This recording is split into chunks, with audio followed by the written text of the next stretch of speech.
दिन भर की एसपीएन फटाफट खबरों में आपका स्वागत है। आइए देखते हैं क्या है दिन भर की फटाफट खबरें।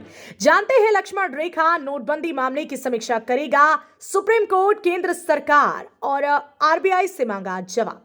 सुप्रीम कोर्ट की संविधान बेंच ने बुधवार को 2016 में हुई नोटबंदी के खिलाफ याचिका पर सुनवाई के दौरान बड़ी टिप्पणी की। सुप्रीम कोर्ट ने कहा कि वह सरकार के नीतिगत फैसलों की न्यायिक समीक्षा को लेकर लक्ष्मण रेखा से वाकिफ है, लेकिन 2016 के नोटबंदी के फैसले की पड़ताल अवश्य करेगा ताकि ये पता चल सके कि मामला केवल अकादमिक कवायद तो नहीं था। नोटबंदी की संवैधानिक वैधता पर सुप्रीम कोर्ट ने केंद्र सरकार और रिजर्व बैंक ऑफ इंडिया से सवाल पूछा है।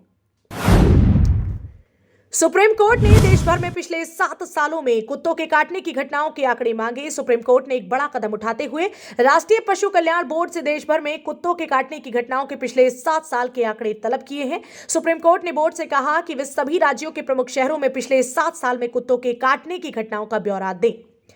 कर्नाटक हिजाब बैन पर गुरुवार को आ सकता है सुप्रीम कोर्ट का फैसला। 10 दिन तक हुई थी केस पर बहस। कर्नाटक के स्कूलों कॉलेजों में हिजाब पर प्रतिबंध हटाने से इनकार करने वाले कर्नाटक हाईकोर्ट के फैसले को चुनौती देने वाली याचिकाओं पर सुप्रीम कोर्ट अपना फैसला सुना सकता है। जस्टिस हेमंत गुप्ता और जस्टिस सुधांशु धुलिया की पीठ ने 10 दिनों की दलीलें सुनने के बाद 22 सितंबर को हिजाब पर प्रतिबंध हटाने से इनकार करने वाले कर्नाटक हाईकोर्ट के फैसले के खिलाफ याचिकाओं पर अपना फैसला सुरक्षित रख लिया था। अब सेना भी इलेक्ट्रिक वाहनों से होगी लैस। पेट्रोल डीजल पर निर्भरता कम करने की पहल।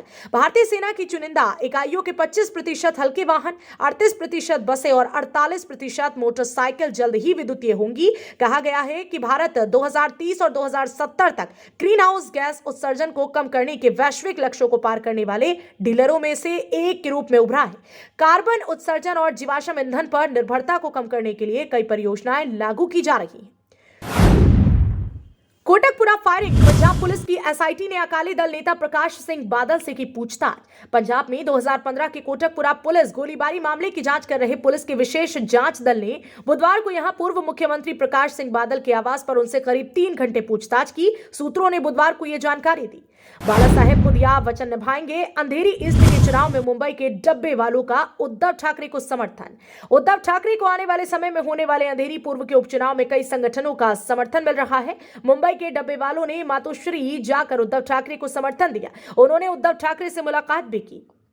कफ सिरप विवाद। मेडेन फार्मा की जांच के लिए बनाई गई कमेटी फिलहाल प्रोडक्शन पर रोक। विश्व स्वास्थ्य संगठन की ओर से चेतावनी जारी किए जाने के बाद कफ सिरप बनाने वाली भारतीय दवा company Maiden pharmaceuticals limited company सवालों के घेरे में है। सरकार ने मेडेन फार्मा की जांच के लिए एक्सपर्ट कमेटी बना दी है। इस तरह की खबरों में बने रहने के लिए देखते रहिए एसपीएन इंडिया। धन्यवाद। जय हिंद।